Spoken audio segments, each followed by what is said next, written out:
Meus irmãos e minhas irmãs, com alegria eu vos cumprimento com a paz do Senhor. Eu quero que você abra a sua Bíblia, por favor, no livro do Gênesis. Vá até o capítulo 25 e nós vamos ler apenas o versículo 8. Enquanto vocês vão procurando, e eu faço isso para ganhar tempo, eu quero louvar ao Senhor Deus pela bênção de estar aqui com vocês. Bendizer ao seu santo nome, pois eu reconheço que Deus tem sido bom para conosco. E tudo que eu tenho vivido não é por mérito próprio, é obra da graça de Deus. Eu sou de fato alguém muito privilegiado, porque eu fui alcançado pela graça de Deus. Não tem mérito para nada, mas sou agraciado por Deus. Sou muito feliz por isso. Eu quero louvar a Deus pela vida do pastor Jander, pois o pastor Jander, tem hora que Deus faz assim com a gente. Não sei se com vocês é assim. Amigo que o céu apresenta é diferente, né? Atravessa na vida da gente. Estou eu embarcando em Ipatinga, ouvi falar tanto do pastor Jander, mas nunca nem tinha visto pessoalmente. Daí a pouco eu vejo ele vindo, falei, será que é ele mesmo? Aí eu puxei assim na internet ligeiramente, vi que era ele mesmo. Me aproximei, me apresentei e uma semana depois eu já vim aqui, porque ele gentilmente convidou, mas eu sou atrevido e vim assim mesmo, né? Para reforçar a amizade. E eu confesso a vocês que aproximar do pastor Jander foi uma bênção muito grande para a minha vida. Todas as vezes que eu fico mais perto dele, eu fico mais crente, né? E poder ir no exterior com ele, às vezes que ele citou aqui, vocês bem ouviram, me fortaleceram de uma forma muito grande, pois eu vivi períodos na minha vida muito difíceis, tais como, por exemplo, a perca do meu irmão, que era o único que tive. Aos 18 anos de idade eu o perdi num acidente de carro, e por essa razão, consequentemente, veio o óbito do meu pai, por não resistir tanta dor na ausência do meu irmão. E aí, tanta luta, e eu conheci o pastor Jander no meio daquele problemão todo, né? E eu disse para ele agora há pouco ali, ainda bem que disse aquela hora, que eu sou meio de chorar à toa, sabe?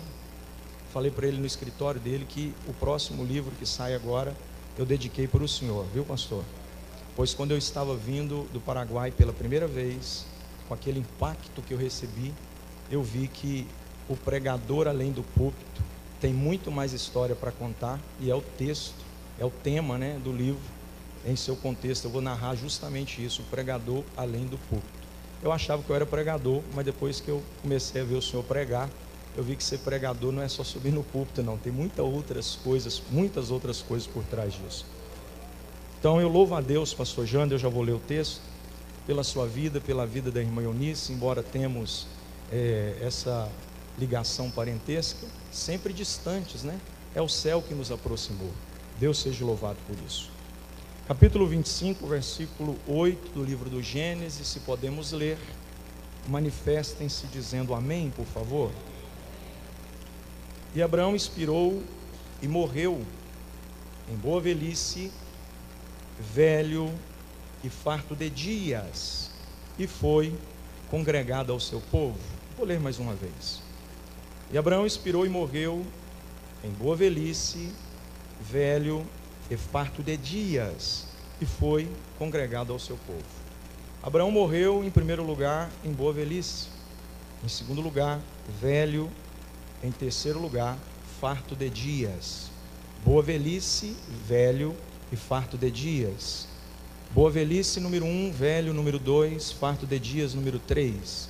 Parece que eu estou sendo redundante demais, mas é preciso você guardar. Abraão morreu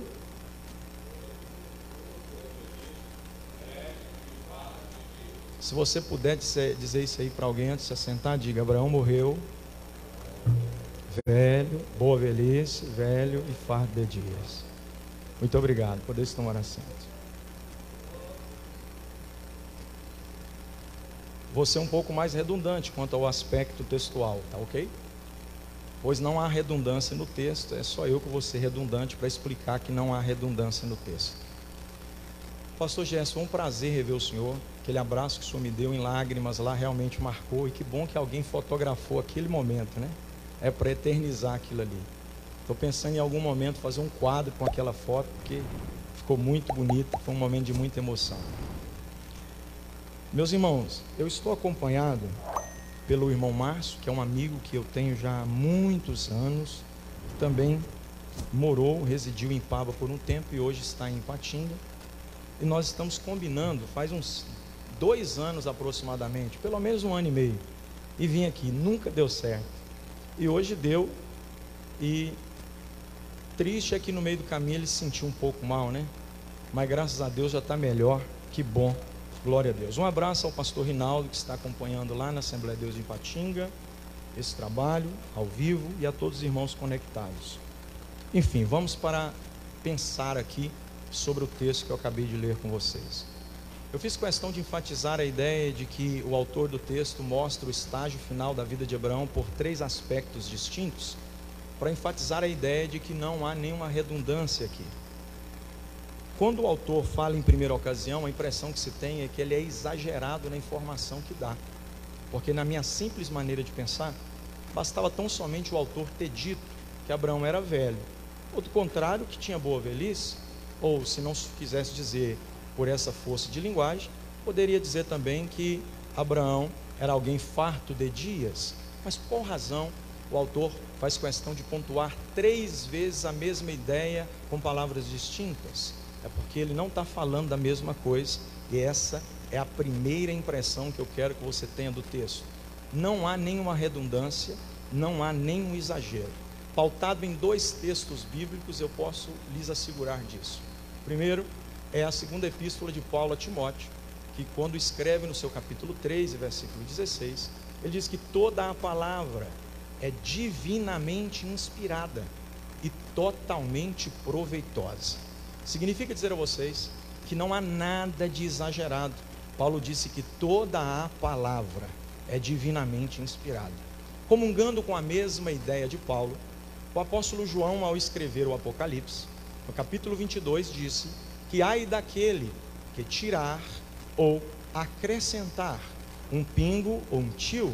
Significa dizer a vocês, pela perspectiva de João, que não há nenhum exagero para que seja removido e nenhuma falta para que seja acrescentado. O que tinha que estar aqui, e não há nada além do que precisava estar aqui. Com base nisso, eu posso informar a vocês que Moisés, quando escreve esse texto, ele não tem a intenção de ser exagerado na informação.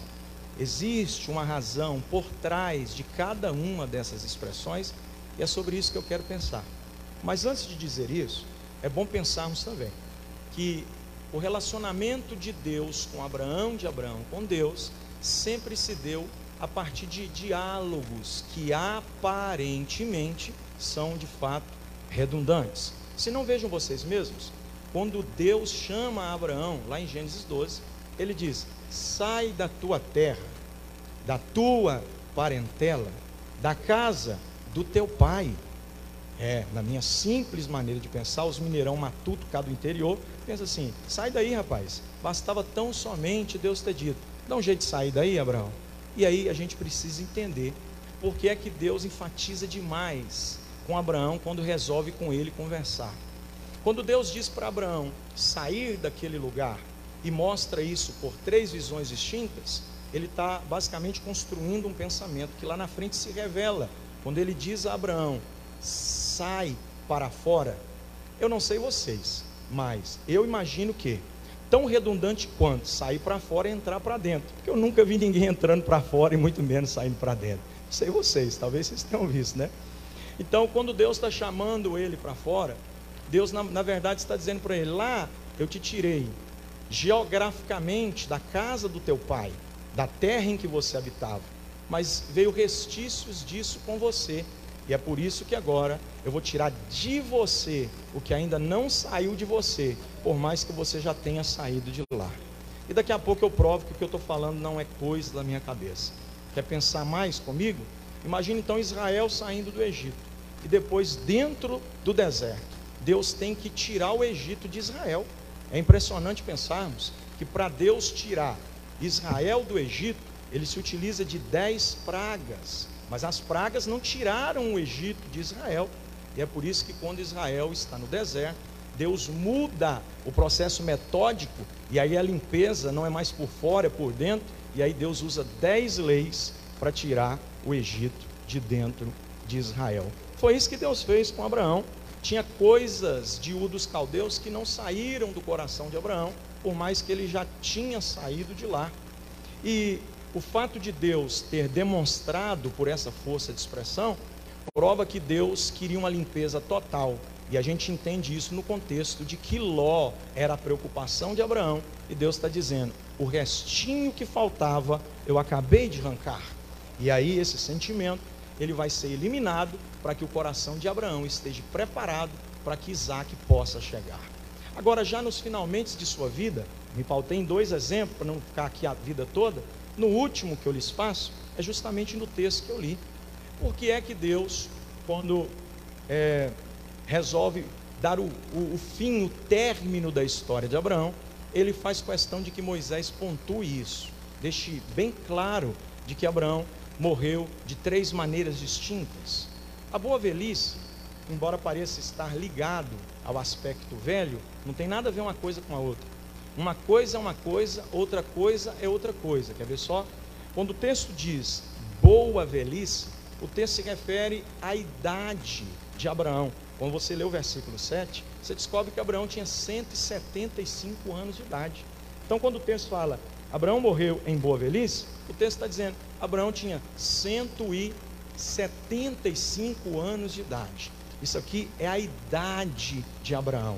Agora, quando o texto se refere à expressão velho, agora fala do aspecto físico, fala do retrato facial, de como é que estava a lata do irmão Abraão. Quer ver que a gente se engana muito com esse negócio de idade? Tem gente que julga pela aparência e se equivoca completamente. Eu, em particular, sou afetado de forma negativa por isso, todas as vezes que as pessoas querem descobrir quantos anos eu possuo. Quando alguém chuta, semana passada, por exemplo, fui trocar meu óculos, e eu nem sabia que eu ia precisar usar óculos, pastor Jânio. A vida vai apresentando para a gente essas coisas, né? Parecia que era a Bíblia que estava diminuindo as letras, e eu não sabendo que eu estava com um problema seríssimo no olho direito. Fiz isso, não tem um ano, já tive que trocar, estou precisando de um pouquinho mais forte. E aí, fui lá fazer o óculos, a moça olhou para mim e eu disse, pelo amor de Deus, não dá um óculos com cara de velho demais, igual esse que você me deu da outra vez não, porque esse aqui está meio largo, né, pastor? Está um pouquinho mais cheio quando fiz, né? E aí ela disse para mim assim, mas você não está com cara de velho. Falei assim, eu te provo o contrário agora. Ela disse, não, você não está com cara de velho. Eu falei assim, apostar não é coisa de crente, mas vai lá, não tenha dó não, joga lá em cima, não fica com dó não. Pode falar, quantos anos é que você acha que eu tenho? Quando eu falei isso, eu me arrependi. Ela disse, o senhor deve ter uns 45? Eu disse, muito obrigado. Você ainda foi gentil, né, dessa vez. E aí a dona da loja, que já me conhece, disse, menina, deu uma chamada de atenção nela assim, né? E eu disse, mas você passou muito longe, você passou 12 anos distante da minha idade. Ela disse, você tem 33 anos? Eu falei, é isso aí mesmo. Realmente você não aparenta ter só 33 anos, você parece uma pessoa mais madura do que 33. Ou, em outras palavras, ela estava dizendo o seguinte, você está mal acabado mesmo, pastor, coitado do senhor. Por que eu estou dizendo isso para vocês? Porque quando o autor fala que Abraão tinha 175 anos de idade, a sua fisionomia, o seu aspecto facial, o retrato do rosto de Abraão, apresentava ser alguém de igual modo a idade que possuía. O pastor Jander me surpreendeu lá em Israel, falando sobre, não sei se foi aniversário da irmã Eunice ou aniversário de casamento, mas você falou do tempo que vocês são casados, e não parece, a gente não acredita nas coisas dessas. Pastor Gerson, a irmã Raquel, a mesma situação. Tem pessoas que aparentam ser mais jovens, muito mais jovens. Minha esposa, por exemplo, ela sempre apresenta ser uma pessoa mais jovem. Um dia, há alguns anos atrás, eu tive a triste experiência de ir num Pesca e Pague com ela, e aqueles gurizinhos assim que tem cara de Pedro, aqueles meio afoitos, sabe, pastor? Chegou perto de mim, me encarou, deu uma olhada para ela, olhou para mim de novo. Não basta ela só ter cara de novinha, porque ela é assim, igual a irmã Eunice, ela tem cara de novinha e é baixutinha, né, pastor? Aí olhou mesmo para mim, eu falei, esse menino vai falar alguma coisa. Quando eu vi que ele não ia dar conta, sabe qual é que foi que ele me soltou? Ô moça, essa menina aí é a sua filha? Isso aí é para acabar com a gente, um negócio desse. Porque a minha esposa, além de ser baixinha, realmente tem cara de novinha. Ninguém fala que a minha esposa é mãe de 3 filhos. Um dia eu vou trazer ela aqui, vocês vão comprovar com os próprios olhos o que eu estou dizendo. Então o que eu quero dizer com isso é que a gente não consegue evidenciar a idade real que o indivíduo possui só de olhar para ele. Mas o autor faz questão de dizer, quando Abraão morreu, ele tinha 175 anos e ele estava com cara de velhinho, conforme a idade que parecia. Porque tem gente que é velho e tem cara de velho mesmo, né? O Márcio, por exemplo, é um velho com cara de velho, e aí não tem como correr. Brincadeiras à parte, voltando ao texto. Mas não é sobre ser velho e nem possuir boa velhice que eu quero pregar para vocês aqui, né, nesse culto de ensino. Eu quero pregar mesmo sobre a expressão do autor que diz farto de dias. A gente precisa entender o que quer dizer farto de dias por essa conotação textual. Então, eu quero chamar a sua atenção para compreender sem fazer nenhum recurso exegético. Vamos na clareza, vamos evidenciar claramente a ideia proposta pelo autor. Para vocês, o que é fartura? Fartura para você é o quê? Abundância? Sim ou não? Todas as vezes que eu venho à casa do pastor Jander, a gente sempre é surpreendido por uma mesa farta. Aí meu início vai lá e faz aquele cafezinho. Eu até disse para ela hoje, tempo que eu não tomava um cafezinho gostoso igual aquele, que eu estava tomando só sem açúcar, e ela colocou um pouquinho de doce, ficou muito bom mesmo, e hoje foi uma experiência agradável para mim. Mas enfim, por que eu estou dizendo isso? Porque o pastor Jander é alguém que não faz uma mesa rasa, põe lá meia garrafa de café com uma colher de pó, e aí você toma, parecendo que você está tomando uma água de batata. Eles têm capricho, apresentam uma mesa farta, põe um queijinho do mineiro lá.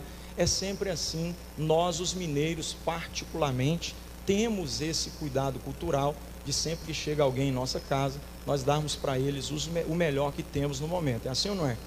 Mas vamos pensar agora num contexto anterior. Eu não sei na casa dos avós de vocês, mas na casa da minha avó, mãe da minha mãe, minha avó materna, a gente não queria perder nem um final de semana. Acabava a aula, todo mundo brigando já com os pais querendo ir para lá. Por quê, pastor? Porque quando a gente chegava lá, no telhado da varanda tinha uns 5 caixas de banana madurando, até pintando assim, quase estragando para passarinho comer. E a gente já chegava comendo aquelas bananas docinhas, sem remédio nenhum. Entrava para dentro da varanda, no fogão de lenha, atrás dele, numa parte assim, tinha umas bandejas de alumínio desse tamanho, assim, umas latas de alumínio limpinha, que te dava para você ver seu rosto lá. Uma com carne de porco, outra com carne de boi e não sei o que. E aí você não precisava ficar esperando a vida toda, não. Era só chegar e falar assim. Na casa da minha avó não tem esse negócio de fazer comida. Lá era assim, quer comer, fincava o garfo dentro da panela e pegava um pedaço de carne e já punha para esquentar aqui. E isso ela já ia ajeitando alguma coisa que já estava pronta, era só esquentar. Sempre aquela fartura, irmãos. Aquele negócio que dá para dar comida assim com a igreja cheia, ficava lá só para ela, mais umas 2 pessoas, aquelas latas assim. Isso é fartura. É quando você tem muito de algo. É assim ou não é? Deu para compreender? Então, quando o texto fala que Abraão é alguém que viveu com fartura de dias, o texto está dizendo que Abraão foi um indivíduo que não apenas existiu.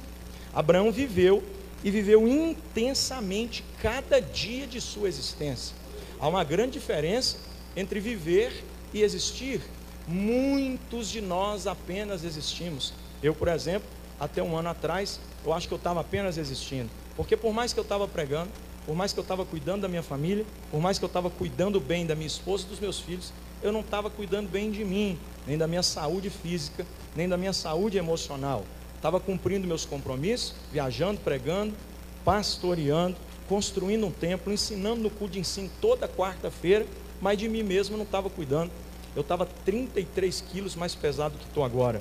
Eu fui pregar antes de eu começar a cuidar da minha saúde no evento. Na hora de ministrar, minha pressão estava mais de 18, não deixaram eu pregar, quase que eu tive um infarto fulminante antes de pregar.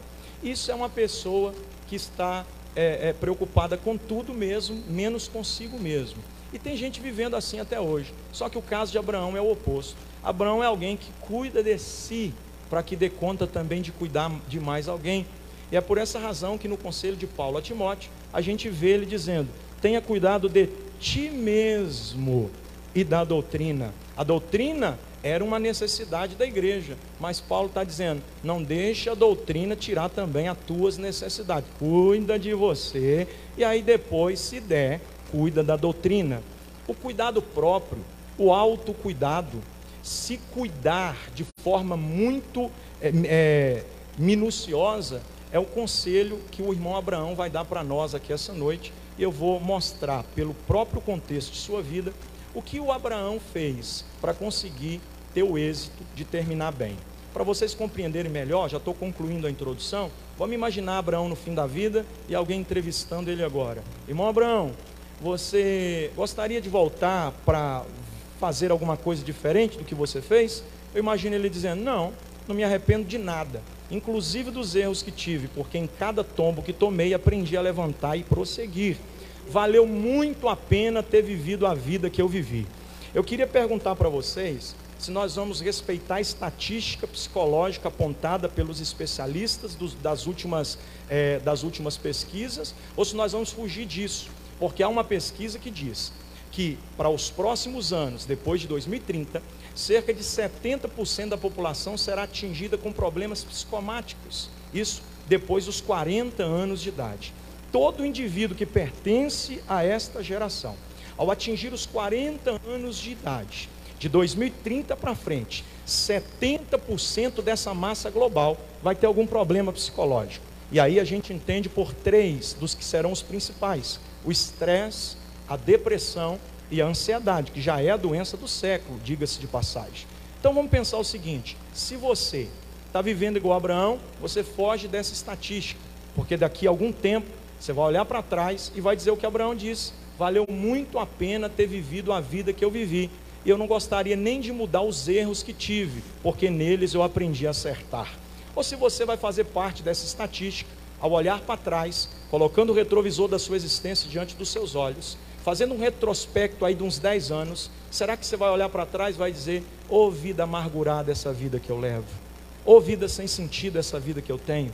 Porque muitos de nós estamos correndo o risco de terminarmos pertencentes a essa estatística de pessoas que vão sofrer com problemas psicológicos. E não pense que o que eu estou falando a grosso modo. Eu tenho base para calçar os meus argumentos, mas como eu não vim falar do que acho de forma secular, eu vou falar do que tenho certeza, conforme a própria palavra de Deus diz. Abraão viveu intensamente porque Abraão teve alguns princípios que ele não violou, que ele não quebrou e que ele fez cumprir na sua vida. E quem segue esses princípios termina bem, quem não segue termina mal. E é bom que saibamos, meus amados irmãos, que a vitória da vida nunca esteve no início dela, a vitória da vida sempre esteve no fim. Se não vejam vocês mesmos, aliás, como o culto é de ensino, para que eu não fique apenas citando versículos aleatórios, abra sua Bíblia e leia com seus próprios olhos a expressão que Salomão deixou registrada em Eclesiastes capítulo 7 e versículo de número 8. Você que também está em casa acompanhando pela internet, observe aí Eclesiastes capítulo 7, versículo 8. Olha o que diz o texto, está no telão aqui? Está já? Melhor é o fim das coisas do que o princípio delas, e melhor é o longânimo do que o altivo de coração. Então, o segredo da vida não está no início dela, e sim no final dela. Tem gente que começa bem, mas termina mal. O ideal, o mais aconselhável, o vantajoso da história, a sugestão que eu poderia lhes dar é essa: comece bem e termine bem. Mas nem todo mundo pode começar bem, é o meu caso. Eu conheci o Evangelho aos 20 anos de idade, comecei a ser meio rebelde lá em casa, fui um filho um pouquinho rebelde com os meus pais, mas o meu começo não atingiu o meu real estado no presente, e eu espero em Deus que continue assim melhorando, porque Paulo diz que dá para melhorar dia após dia, de glória em glória, até se tornar um dia perfeito. É só a gente morrer um pouquinho para cada coisa. É por isso que ele diz que o bem que quer fazer não faz, mas o mal que não quer acaba fazendo, quando escreve aos Romanos capítulo 7. E aí ele diz: quem me livrará do corpo dessa morte? Eu sou um Paulo que vivo porque Cristo me fez viver assim, mas em mim tem um Saulo que morreu, mas não foi sepultado, e todo dia tenta ressuscitar, agregado ao Paulo que eu sou. E aí lá em Filipenses, no capítulo 3, versículo 13 e 14, ele explica o que faz para se livrar do Saulo que foi, e continuar sendo Paulo que é, para chegar no céu e conseguir em Cristo ser livre desse corpo de morte. Ele diz: irmãos, quanto a mim não julgo que haja alcançado, mas uma coisa eu faço, isto é, eu nem estou fazendo muita não, só faço o que dá para fazer mesmo, só faço uma coisa eu faço, e é que esquecendo-me das coisas que para trás ficaram, prossigo para as que estão diante de mim, pelo prêmio da soberana vocação de Deus em Cristo Jesus. É possível, meus irmãos, conseguirmos alcançar em Deus a oportunidade de vivermos em excelência. Para mim concluir isso aqui e começar a aplicar o meu ponto de vista, eu finalizo os meus argumentos introdutórios dizendo que, quando Jesus expressa em João 10:10, que o ladrão veio, senão para matar, roubar e destruir, porém eu vim para que tenhais vida e a tenham significa dizer a vocês que a proposta de Jesus para nós, não é apenas de vivermos, é a de vivermos abundantemente. Abundantemente. A vida do pastor Jander parece uma loucura. O jeito que ele consegue ter dinâmica para dar conta de tudo que ele faz é impressionante. E às vezes eu fico me perguntando se eu daria conta de fazer pelo menos a metade. Só que o que o senhor faz, pastor, vale muito a pena. Porque no fim da sua vida, o senhor vai ter um relatório para prestar conta de tudo que fez para Deus. E se tem uma coisa que eu tenho certeza que Deus não vai cobrar do senhor, é que o senhor não ter feito tudo que o senhor poderia ter feito. Porque a gente tem que viver assim, fazendo a nossa vida valer a pena. Tem gente, irmãos, que está jogando a vida todinha na lata do lixo. Isso não é viver abundantemente, isso é apenas existir. Eu tenho um amigo em particular, e esse é um amigão do peito. Ele estudou 5 anos um curso superior. No dia que ele pegou o canudo, colação de grau, trouxe o diploma para colar lá no quartinho da casa dele, ele chegou para mim e disse que estudou 5 anos, mas se arrepende, porque estudou o que ele não quer para a vida dele. Foi descobrir isso 5 anos depois. Sabe o que é isso aqui? É você amassar 5 anos da sua vida e jogar na lata do lixo. Existem muitas pessoas vivendo assim. Daqui a pouco, daqui a 5 anos, 10 anos, tem muita gente que vai olhar para trás e vai começar a arrepender amargamente. Por quê? Por 2 coisas: por não ter feito o que deveria ter feito, e por ter feito coisas que não deveriam ter sido feitas.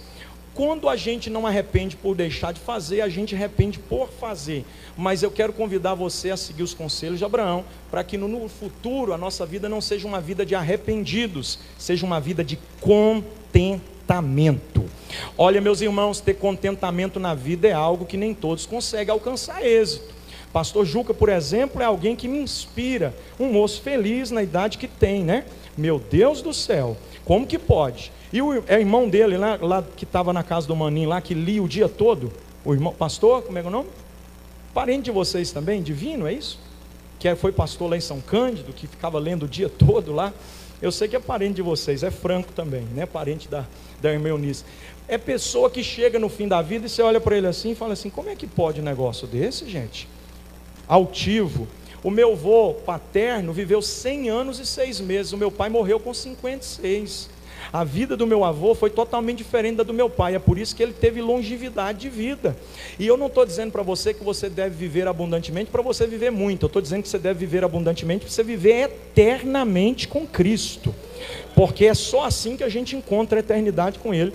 Tem um monte de gente só existindo, mas eu não vou ficar falando o que acho não. Você quer saber o que Abraão fez para viver abundantemente, para a gente não chegar lá na frente e se arrepender da vida que teve? Eu te explico. A primeira coisa que fez o irmão Abraão foi ter uma vida de fé. Quando Deus chegou para ele e disse: sai da tua terra, da tua parentela, da casa do teu pai, vem para uma terra que eu irei lhe mostrar, abençoarei os que te abençoarem, amaldiçoarei os que te amaldiçoarem, e em ti serão benditas todas as famílias da terra. Abraão nem cocheou em 2 pensamentos. Eu fico imaginando o irmão Abraão se despedindo da família, e a família perguntando: mas peraí, Abraão, Como assim você está indo? Estou indo. Mas agora, imediatamente? Sim. Não, mas peraí, dá para nós pelo menos um endereço, porque de vez em quando a gente vai lá fazer uma visita. E o irmão Abraão dizendo, pior que eu não sei falar para onde ainda, porque eu só sei que eu tenho que ir, mas o lugar eu nem sei para onde é que é. E aí ele está indo com fé, porque a fé é isso, a fé se pauta em ver o invisível, crer no incrível e ter o impossível. Abraão não quer saber para onde, porque ele já sabe com quem. Essa frase é do pastor Jander. E quando eu sei com quem, não importa para onde, o importante é a companhia daquele que me leva. É por isso que Jesus disse em João 14, ninguém vem ao Pai. A expressão que se linka a vir não é a ir. Então Jesus nunca vai mandar a gente ir sozinho, Ele sempre vai levar a gente de mão dada, meus irmãos. É por isso que quem vive sem fé vive uma vida totalmente rasa, na superfície da espiritualidade. Quem não tem fé não consegue deslumbrar o mundo espiritual. Tem muita coisa que Deus quer fazer, o problema é que a gente tem pouca esperança de receber. Deus tem muito para dar, o problema é que a maioria do povo não aguenta esperar, não tem paciência para ver, não tem fé para receber. Mas nessa noite, a primeira palavra que eu libero para a sua vida é que você precisa ter fé, senão sua vida vai ser insignificante. Não tem uma vida medíocre, tem uma vida regrada em fé, porque a fé pode tornar possível todas as suas impossibilidades, pode tornar visível o que para você é impossível se ver no momento, porque Deus é aquele que termina antes mesmo de começar. É por isso que Deus está dizendo, vem que eu vou fazer acontecer. Deus, Ele tem poder de terminar antes mesmo de começar. É a gente que não tem fé para começar com Deus aquilo que Ele mesmo já terminou.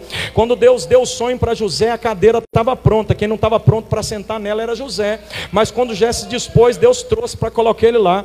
No capítulo 16 do primeiro livro do profeta Samuel, a unção real desce sobre a cabeça de Davi, mas o trono, ele só se assenta nele no capítulo 5 do segundo livro. Ele teve que esperar 19 capítulos para se assentar lá. A cadeira real Deus já tinha dado para Davi, só que Davi não estava preparado para sentar. Então a fé é isso, é conseguir deslumbrar o que já está pronto lá na frente, antes mesmo da gente começar com Deus aqui, o processo inicial. Deus está aqui hoje dando a mão para alguém, dizendo, vem comigo, terminar eu já terminei, mas vou começar do teu lado e te levar. Você pode adorar ao Deus que faz isso? Aleluia, eu estou sentindo a presença de Deus aqui, viu? Escute isso daqui, por favor. Se Abraão não tivesse uma vida de fé, dificilmente ele viveria o que viveu. Abraão passou por 4 altares, em 4 tempos distintos. Se eu não conseguir caminhar mais, eu fico só na fé, não tem problema. O primeiro altar da vida de Abraão é em Gênesis 12:7, o altar de Siquém. A Bíblia compara esse altar como o altar da revelação. É quando Abraão recebe de Deus a informação que deve ir. Ele não sabe para onde, mas está indo. Ele não sabe onde chegará, mas está indo. Ele sabe que vai ter que renunciar a muita coisa, e nem sabe se vai ganhar em troca disso alguma coisa lá na frente, mas está indo. Oh, meu Deus do céu. E aí a Bíblia diz que nesse altar, no altar de Siquém, Gênesis 12:7, a partir da revelação ele toma a iniciativa de caminhar. Sabe por que muitos de nós não estamos mais tendo fé? É porque nós estamos sendo intermediados por alguém. Muitos de nós nunca ouvimos Deus falar, apenas ouvimos pessoas falar de Deus para nós. E não se confunda, por favor, porque uma coisa é você ouvir falar de Deus, outra coisa é você ouvir Deus falar.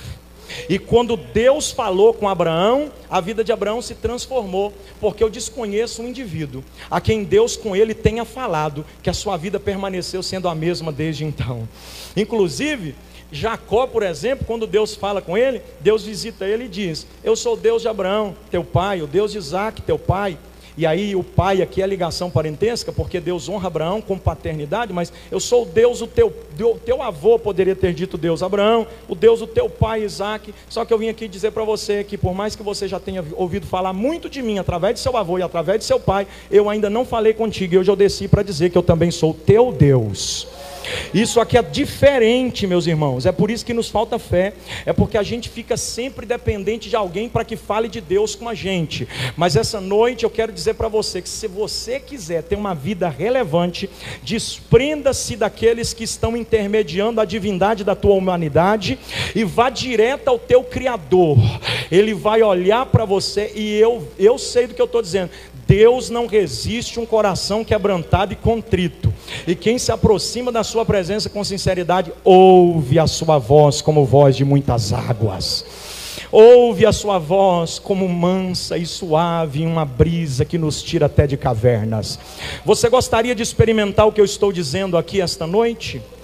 Olha, meus irmãos, eu estou me contendo porque eu sou bem pentecostal e eu estou tentando ensinar sem dar um chilique aqui, sabe? Mas eu queria profetizar sobre a tua vida em nome de Jesus. Você tem fé para receber isso aqui? Eu profetizo que Deus te dará uma vida regrada em fé, onde Ele vai falar contigo e você vai atender e pôr para acontecer os teus desígnios direcionados à sua vida. Você pode dar glória a Deus com vontade aí? O segundo altar da vida de Abraão é em Gênesis 12, 8. Diz a Bíblia que é na divisa entre Ai e Betel. Aqui Abraão recebe direção. Esse altar pode ser considerado como o altar da direção ou da decisão. Sabe por quê? Todo crente, sem exceção, pastor Gerson, não existe nenhum crente, todo crente, sem exceção, em algum momento da sua vida, vai viver o que viveu Abraão. Vai se deparar com uma bifurcação e vai ter que ter uma escolha. Vai ter que tomar uma decisão. Vai ter que decidir se vai para a direita ou se vai para a esquerda. Porque a bifurcação que Abraão se viu nela era a divisa entre Ai e Betel. Gênesis 12, 8. E ali ele adora a Deus no próximo altar. Esse altar, que não é basicamente apenas em Siquém, ele está na divisão de Ai com Betel, é o altar que vai direcionar a vida de Abraão. É o altar da direção. Sabe por que muita gente está quebrando a cara e lá na frente está arrependido? Porque não passa pelo altar da direção. Casa com quem não é para casar, estuda o que não é para estudar, trabalha onde não é para trabalhar, muda para onde não é para mudar. Gente, eu orei 6 longos anos para tomar uma decisão para mudar de casa, assim, de 20 quilômetros de onde eu moro. Eu orei 6 anos, com medo de sair da direção de Deus e ir para o caminho errado. Tem hora que a gente precisa entender que um passo fora do centro da vontade de Deus pode ser igual ao filho pródigo. O filho pródigo, diz a Bíblia, que foi para uma terra longínqua, isto é, não existe nenhuma dimensão geográfica que pode se medir nem em metro, nem em quilômetros ou qualquer outro recurso de medida.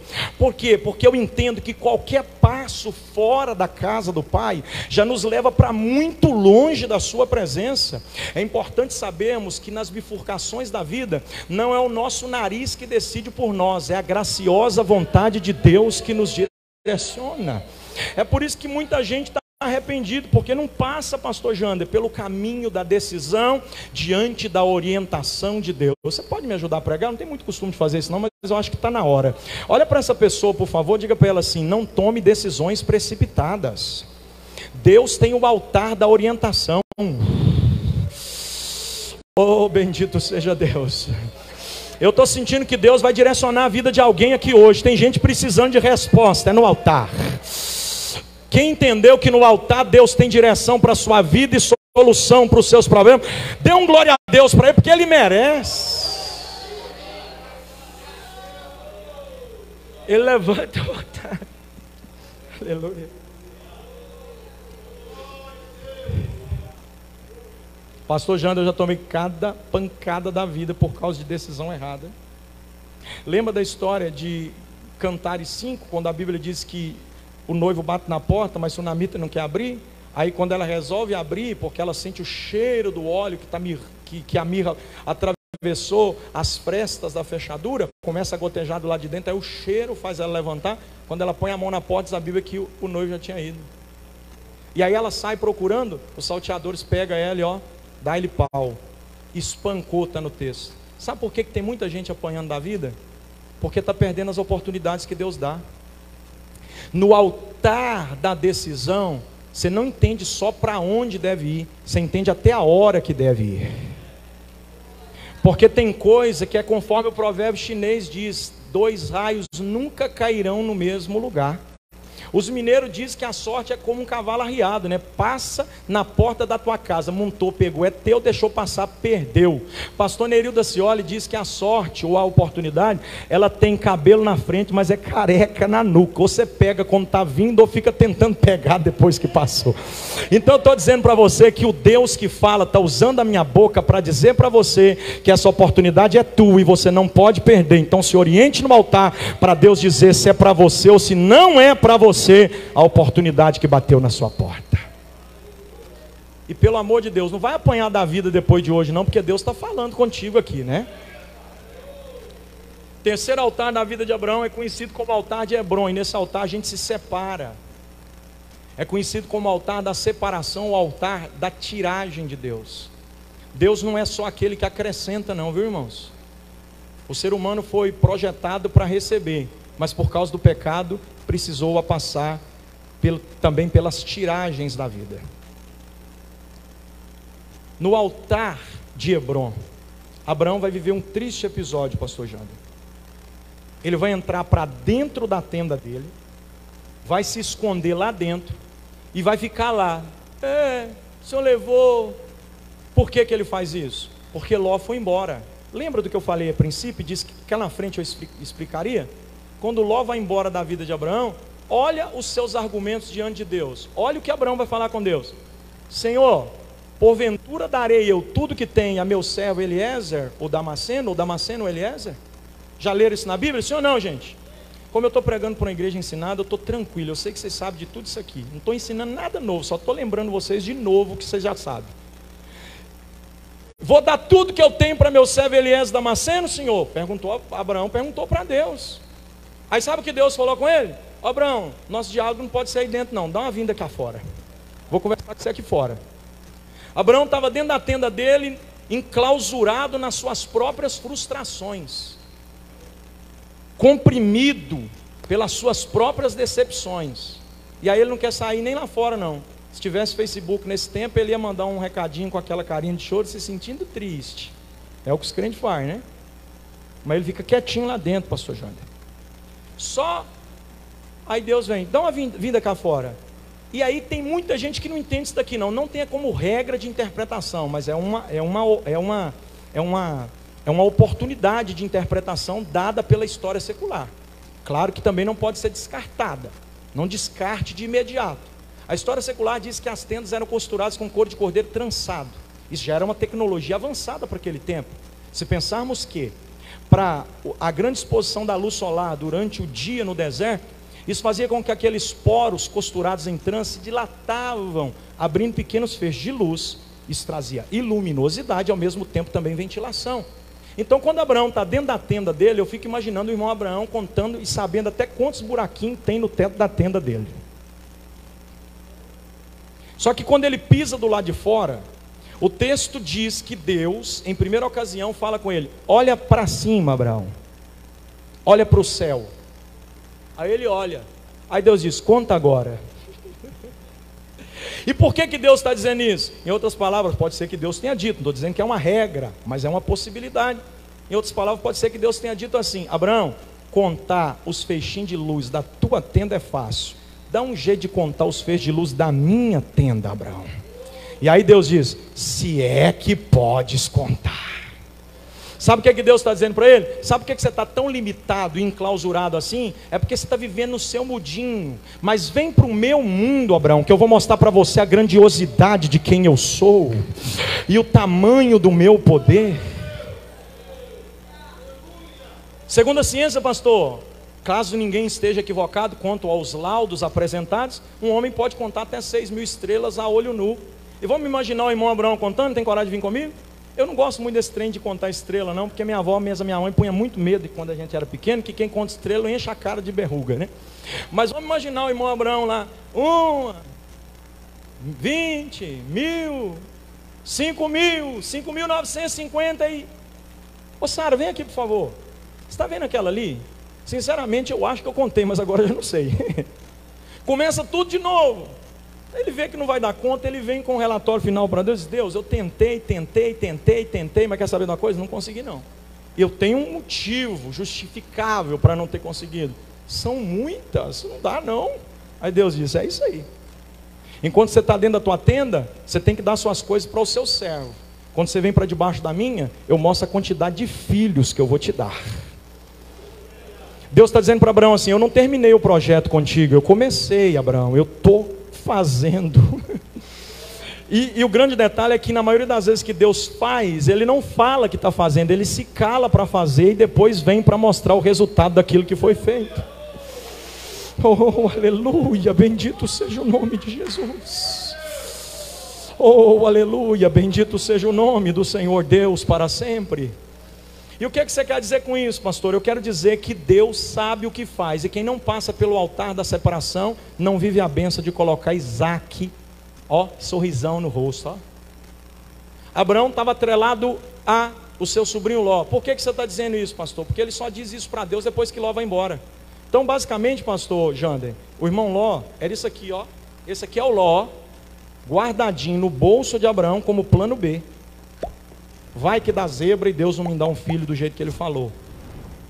Vai ficar na minha prole, na minha geração, na casa do meu pai, o patrimônio que eu tenho. Eu dou para o meu sobrinho.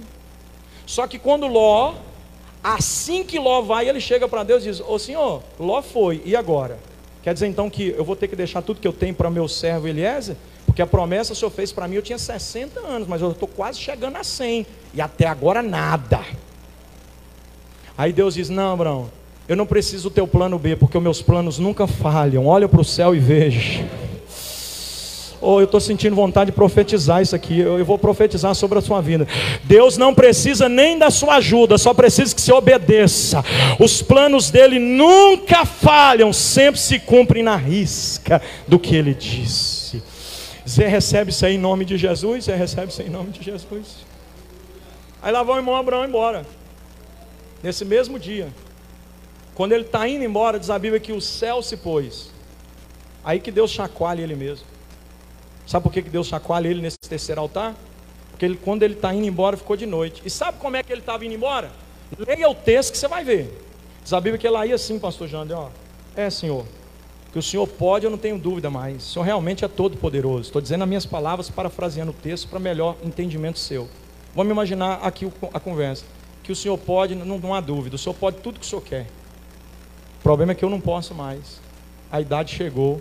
Sara tem um problema na madre. Então, encerrada a questão. Ele estava abatido porque Abraão não se via com capacidade suficiente para continuar esperando a promessa de Deus se cumprir em sua vida. Ele achava que por si mesmo ele já não dava conta, embora Deus pudesse tudo. Você quer ver uma coisa impressionante, pastor Jander? Ó, pastor Alexandre, né, seu companheiro, o vice, né? Pastor da sede. O vice assim, prazer estar com vocês aqui, nem cumprimentei eles, olha que deselegância. Pastor Alexandre, sabe o que Deus estava dizendo? Estava dizendo o seguinte: Deus pode tudo que quer, mas Deus não faz tudo que pode.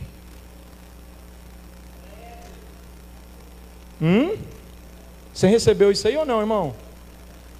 Deus pode tudo que quer, mas Ele não faz tudo que pode.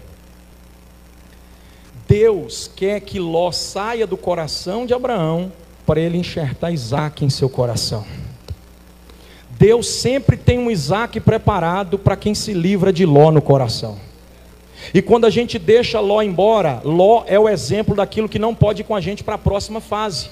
A próxima fase está pronta, mas Ló é o impedimento. Se a gente não se livra de Ló, a gente não entra na próxima fase. Gente, eu estou vivendo umas experiências com Deus desse ano para cá que vocês não têm noção não. Quando a gente se livra de Ló, Isaac chega rapidinho, o sorriso brilha e a vida muda. Mas Ló tem que sair para Isaac entrar. Quando Abraão está indo embora, ele está dizendo: me livrei de Ló. O problema é que agora eu estou velho. Aí diz a Bíblia que ele viu o sol se pondo. Eu já falei 2 vezes, até agora ninguém pegou não. Vou falar mais uma, tá? Lá vai o irmão Abraão embora. Lá vai o irmão Abraão embora, com a cabeça baixa, dizendo: Deus pode tudo. Mas ele está, eu acho que isso aqui depende de mim. Então, no que depende de mim eu não dou conta mais. Deus nunca vai exigir de você além da sua capacidade, tenha certeza disso. Deus sempre vai exigir que você faça o que é para você fazer, porque Ele nunca fará por você o que você mesmo precisa fazer. Só que tem uma coisa: o que compete a Ele nem adianta dar jeitinho brasileiro. Quando Ele se precipita com Ismael, Deus repreende. Quando Ele se precipita com Ló, Deus repreende. Mas quando Ele descansa em Deus, Deus providencia. Oh, bendito seja o nome de Jesus. Quando Ele está indo embora, o sol se põe, e aí ele cai em temor. Diz o texto que ele cai em temor. Sabe por que ele cai em temor? Porque ele viu estrela de dia. Deus está dizendo para ele assim: Abraão, é possível um homem ver estrela de dia? Não, Senhor. E será que é possível dar um filho para um homem que tem 100 anos igual a você? Não duvido de mais nada, Senhor. Não duvido de mais nada. Deus pode tudo o que quer, mas não faz tudo o que pode. O que é para você fazer, faça. Mas o que você não pode, descansa, descansa, descansa, descansa. Ele fará por você o que você não pode fazer. Deixa eu encerrar aqui, pastor Jânio. Quarto e último altar da vida de Abraão para mim orar. Diz a Bíblia que Abraão foi para o Moriá. Deus colocou um sorriso na boca deles. Tem fé para isso, irmão? 40 anos depois, lá vai o irmão Abraão, ó. Dava para convidar ele para fazer propaganda de creme dental. Sorrisão aberto. Isaac chegou. Oh, coisa boa. Entendeu isso ou não? Só que de repente vem Deus e diz: Abraão, eu vou fazer mais um negócio com você. Eu acho que você precisa passar por mais um altar. Vem comigo. Pega o teu único. Era o único, gente. Ele tinha Ismael com Agar. Mas quando Deus diz, vem e diz: pega o teu único, Ele está dizendo assim: rapaz, Ló estava no teu coração e eu limpei para colocar Isaac, mas pelo jeito você colocou Isaac de uma proporção tão grande que está faltando espaço para mim. Eu estou procurando você no culto, eu não estou te vendo mais. Procura Abraão no culto depois de Gênesis 18 e você não vai ver mais. O irmão Abraão está querendo ir no culto, mas não. Só que aí em Gênesis 22 ele volta para o culto, porque quando a gente não vai para o culto para agradecer pela bênção que Deus nos deu, Deus nos traz para o culto para entender que Ele é a fonte abençoadora de todas as coisas. Aí quando Abraão deita Isaac no altar, que é o último altar da sua vida, que é conhecido como o altar da provação ou também do sacrifício de adoração, ele está dizendo para Deus: Senhor, nem que eu volte daqui hoje chorando, mas sem a tua presença eu não desço. É por isso que a vida de um homem desse vale a pena, pastor. Quando ele olha para o céu, vocês sabem, o pastor Jander sabe, eu acho que ele deve ter pregado isso aqui para vocês muitas vezes ao longo do pastoreio dele de tantos anos aqui. Quando Abraão está subindo o monte, ele põe o servo para cuidar do jumento embaixo, para cuidar dos camelos embaixo, e vai junto com Isaac sozinho. Só que ele usa 3 verbos, e todos os 3 ele conota no plural. Olha a conotação verbal: subiremos, adoraremos e... Entenda isso, por favor. Tem gente que diz que Abraão estava com tanta fé, a fé lá de Gênesis 12, que ele sabia que ia voltar com Isaac. Pode ser. Mas existe uma outra interpretação que pode estar anexa a essa, que é justamente a que eu vou apresentar agora. Abraão sabia que sozinho ele não ia voltar, indiferente que com quem descesse. Sim ou não?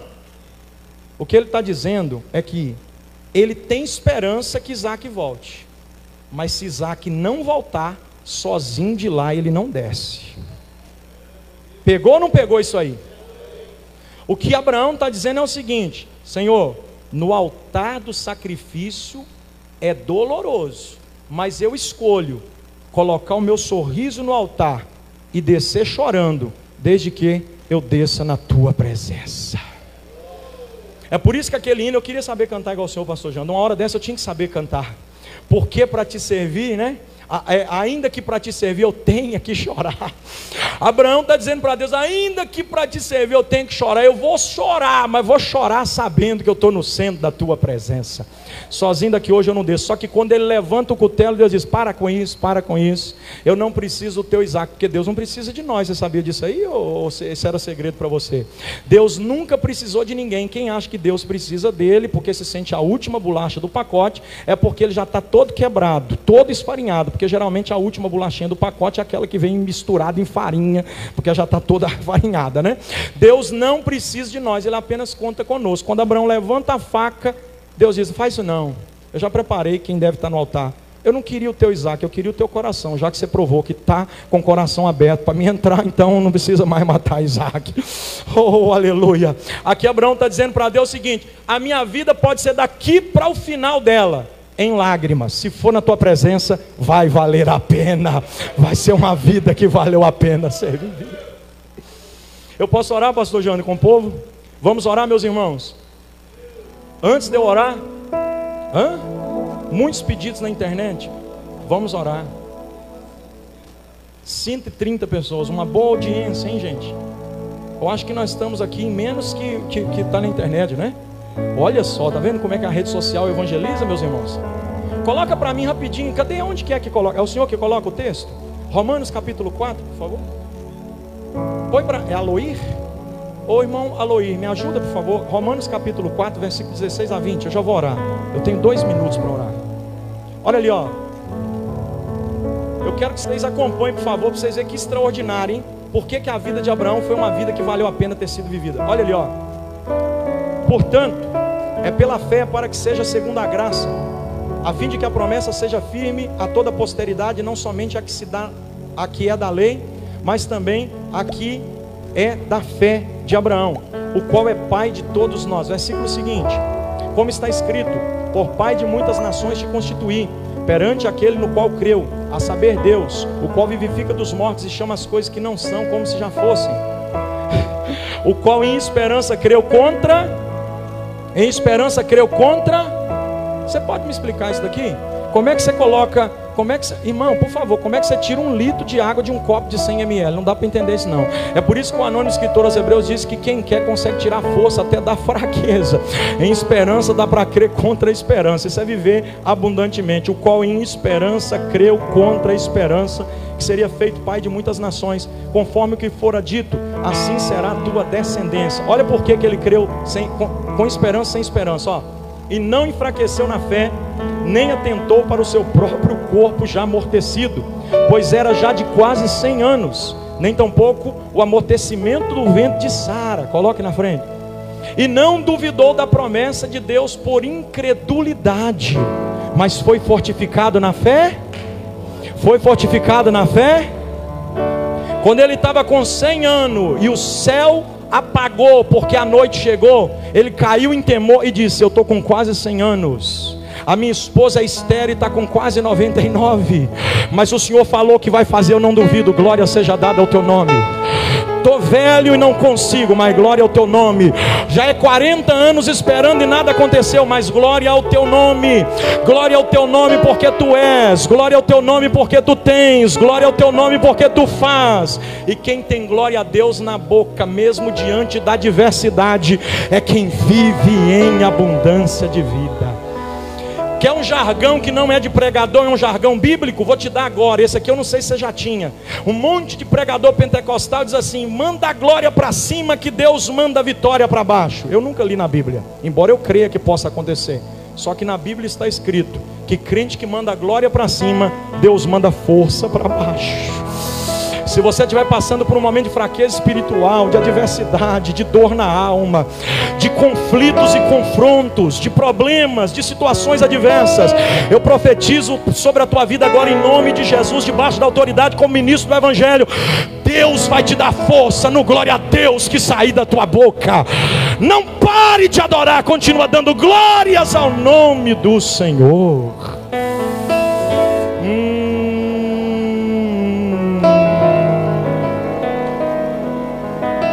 Eu sinto bálsamo de Deus aqui esta noite.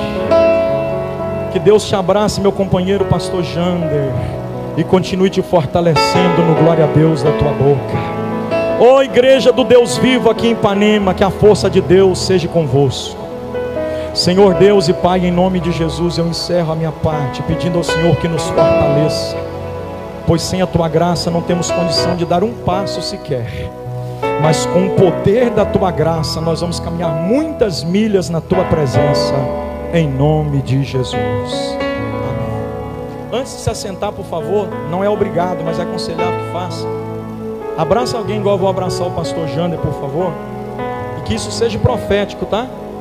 Diga para ele assim: não importa como as coisas começaram, muito menos como elas ainda estão. O que importa de verdade é como elas terminarão. Diga para ele: eu profetizo que a sua vida vai valer muito a pena ser vivida. Você pode assentar no glória a Deus.